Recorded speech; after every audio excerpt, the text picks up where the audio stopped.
ഈ ഓപ്പറേഷൻ സിന്ദൂർ പാകിസ്ഥാനിൽ മുൻകൂട്ടി വിവരങ്ങൾ ലഭിച്ചു എന്നുള്ള ചില വർത്തമാനമൊക്കെ നിൽക്കുന്നുണ്ട്. രാജ്യവിരുദ്ധ തൽപര കക്ഷികളാണ് ഇത്തരത്തിലുള്ള പ്രചാരണം നടത്തുന്നത്. അതിന് പിന്നിൽ ഒരു ചാരസുന്ദരിയുണ്ട് എന്നുള്ള അഭ്യൂഹങ്ങളും നിലനിൽക്കുന്നുണ്ട്. എന്താണ് ഈ ചാരസുന്ദരിയുടെ കഥ? ചാരസുന്ദരിയുടെ കഥ പറയുന്നതിന് മുമ്പ് നമ്മുടെ രാഹുൽ ഗാന്ധിയാണ് ഇത്തരത്തിലുള്ള വിമർശനം ആദ്യം ഉയർത്തിയത്. ഈ ഓപ്പറേഷൻ സിന്ദൂർ മുൻകൂട്ടി തന്നെ പാകിസ്ഥാനെ അറിയിച്ചിരുന്നു. അതായത് സൈന്യത്തിൽ നിന്ന് തന്നെ പാകിസ്ഥാനെ അറിയിച്ചിരുന്നു എന്നുള്ള തരത്തിലാണ് ആദ്യം വിമർശനം ഉയർന്നത്. പക്ഷേ അതിന് കൃത്യമായ മറുപടി നമ്മുടെ സൈന്യ തലവൻ തന്നെ കൊടുത്തിട്ടുണ്ട്. സൈനിക മേധാവി കൊടുത്തു. എന്നിട്ട് അതുകൊണ്ടൊന്നും രാഹുൽ ഗാന്ധിക്ക് തൃപ്തി അടഞ്ഞില്ല. പക്ഷെ ഇപ്പോൾ കൃത്യമായിട്ട് ആരാണ് ഈ പാകിസ്ഥാന് ഇത്തരത്തിലുള്ള ചാരവൃത്തി ചെയ്തത് എന്നുള്ള ഒരു തെളിവുമായിട്ടാണ് ഇപ്പോൾ വന്നിരിക്കുന്നത്. നമ്മുടെ രഹസ്യാന്വേഷണ ഏജൻസി കണ്ടെത്തിയിരിക്കുകയാണ്.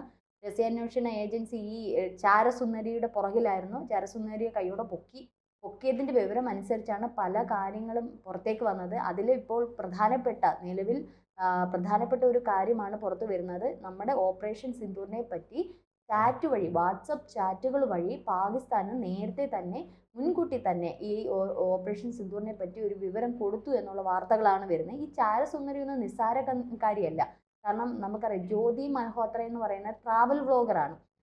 ഇപ്പോൾ കുറച്ച് ദിവസമായിട്ട് ഇവരെ പറ്റിയുള്ള വാർത്തകളാണ് ഇപ്പോൾ പുറത്തേക്ക് വരുന്നത്. ഇവരുടെ ഒരു ട്രാവൽ വ്ളോഗിംഗ് ഒക്കെ നമ്മൾ കണ്ടു കഴിഞ്ഞാൽ വീഡിയോസിലൊക്കെ കൂടുതലും പാകിസ്ഥാൻ ഇങ്ങനെയൊക്കെയുള്ള ചില രാജ്യങ്ങളുണ്ട്. അപ്പോൾ പാകിസ്ഥാനിലാണ് ഇവർ ആദ്യം പോയി വ്ളോഗിംഗ് ഒക്കെ ചെയ്തത്. അപ്പം അതിൽ തന്നെ 100-300 വീഡിയോസ് ഉണ്ട്. അവിടുത്തെ രാജ്യത്തിൻ്റെ ഇതൊക്കെ പറഞ്ഞുകൊണ്ടുള്ള കുറേ വീഡിയോസ് ഉണ്ട്. ഇപ്പോൾ മാത്രമല്ല, ഇവരുടെ ഒരു ലിവിങ് ഒരു സ്റ്റാറ്റസ് തന്നെ, അതായത് ഇവരുടെ യാത്രകളും ഒക്കെ ഭയങ്കര ആഡംബരമായിട്ടുള്ള വണ്ടികളും അതേപോലെ തന്നെ ആഡംബര കാറുകൾ മാത്രമല്ല, വിമാനങ്ങളിലൂടെയും ഒക്കെ ഹോട്ടലുകളൊക്കെ, വൻകിട ഹോട്ടലിലൊക്കെയാണ് ഇവർ തങ്ങുന്നത്. അപ്പോൾ അത്രയ്ക്ക് ഒരു ആഡംബര ജീവിതം നയിച്ചിരിക്കുകയാണ് ഈ ട്രാവൽ വ്ളോഗർ. അപ്പോൾ ഇതിൻ്റെയൊക്കെ ഒരു ഫണ്ട്, അതായത് ഇപ്പം നമ്മുടെ രഹസ്യാന്വേഷണ ഏജൻസിക്ക് ആദ്യം ഇവരുടെ വ്ളോഗിങ്, അതായത് ഈ വീഡിയോസൊക്കെ കണ്ടതിൻ്റെ പുറകെ നടന്നപ്പോൾ ഇവരെ പിടികൂടിയതിൻ്റെ സാന്നിധ്യത്തിലാണ് ഓരോ വ്ളോഗിങ്, അതായത് ഇവർ ഇട്ട ഓരോ വീഡിയോയും ഡേറ്റ് സഹിതം ഓരോന്ന് ചകഞ്ഞ് നോക്കിയപ്പോഴാണ് ഓരോ കാര്യങ്ങളും മനസ്സിലായത്. അപ്പം പാകിസ്ഥാൻ ഹൈക്കമ്മീഷൻ, അതായത് ഡാനിഷ് എന്ന എഹ്സാൻ ഉർ റഹീമുമായിട്ടാണ് ഇവർക്ക് ബന്ധമുണ്ടായിരുന്നത്. ഇതുവഴിയാണ് ഇവർക്ക് പാകിസ്ഥാനിൽ പോകാനുള്ള വിസയും മറ്റുള്ള കാര്യങ്ങളും ഒക്കെ ഇദ്ദേഹം ചെയ്തു കൊടുത്തത്. അപ്പോൾ ഇയാൾ വഴി അങ്ങനെ പാകിസ്ഥാനിൽ ചെല്ലുകയും അവിടെ ഇയാളുടെ സുഹൃത്തുക്കളും, അതായത് ലഷ്കർ ഇ തൊയ്ബ ഉൾപ്പെടെയുള്ള IS ഭീകരരുടെ സംഘടനകളിലെ പ്രധാനപ്പെട്ട വ്യക്തികളുമായിട്ട് ഇവർക്ക് ബന്ധമുണ്ടാവുകയും ആ ഒരു സൗഹൃദം ഇതിലെ ഒരു തീവ്രവാദി ഗ്രൂപ്പിലെ ഒരു തലവനുമായിട്ട് ഇവർ മറ്റു പല വിദേശ രാജ്യങ്ങളിൽ പോയതായിട്ടും അറിവുണ്ട്. അപ്പോൾ ഈവൻ നമ്മുടെ കേരളത്തിൽ വന്നിട്ടുണ്ട്. അതിലേക്ക് കടക്കുന്നതിന് മുമ്പ് ഇത് പറയാം.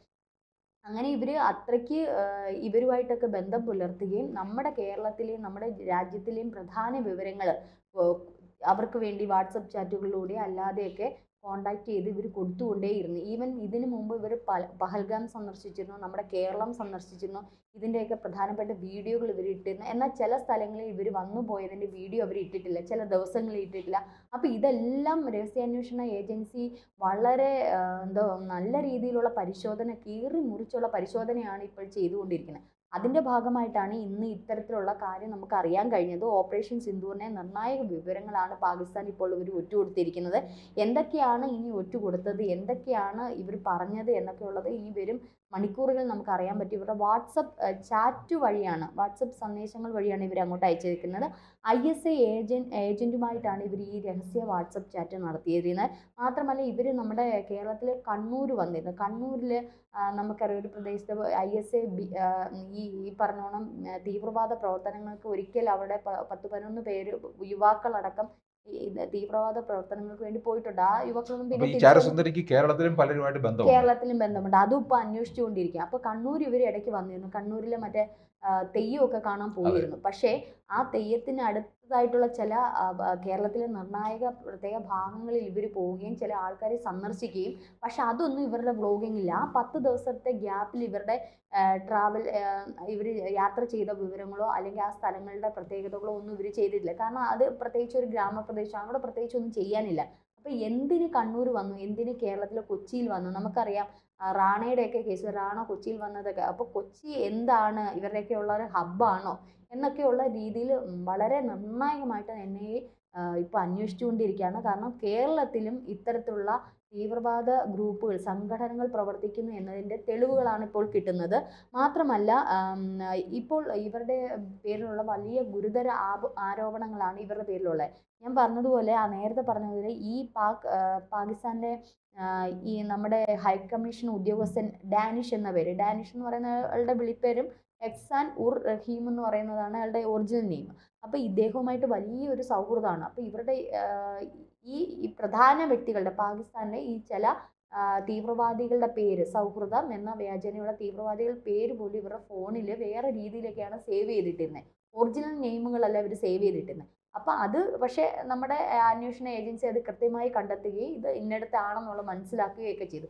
ഇവിടെ മാത്രമല്ല അവർ മറ്റു പല രാജ്യങ്ങളിലും പോവുകയൊക്കെ ചെയ്തിട്ടുണ്ട് ഈ ട്രാവൽ വ്ളോഗിങ്.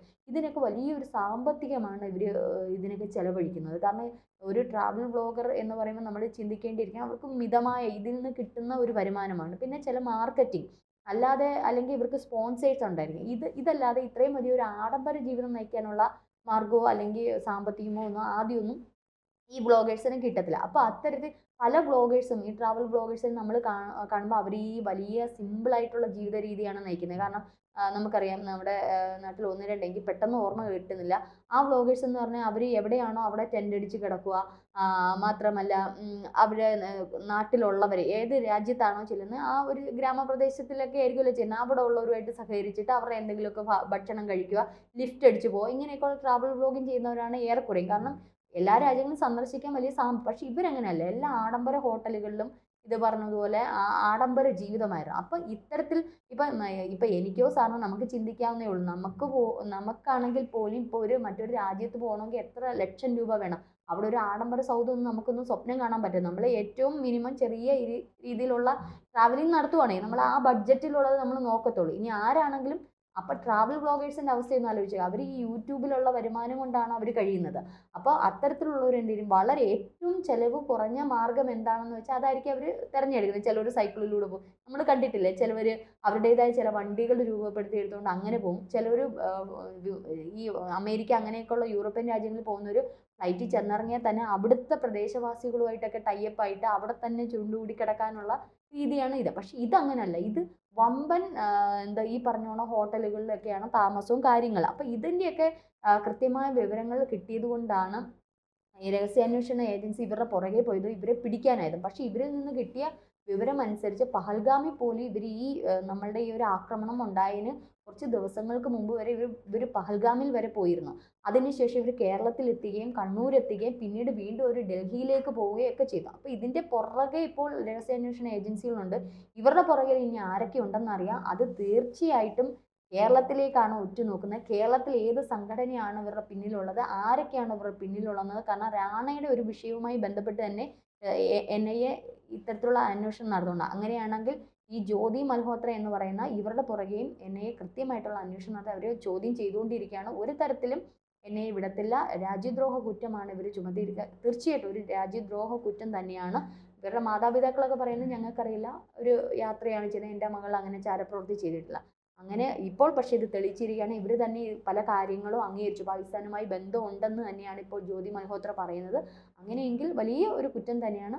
മിക്കവാറും തൂക്കുകയർ തന്നെയായിരിക്കും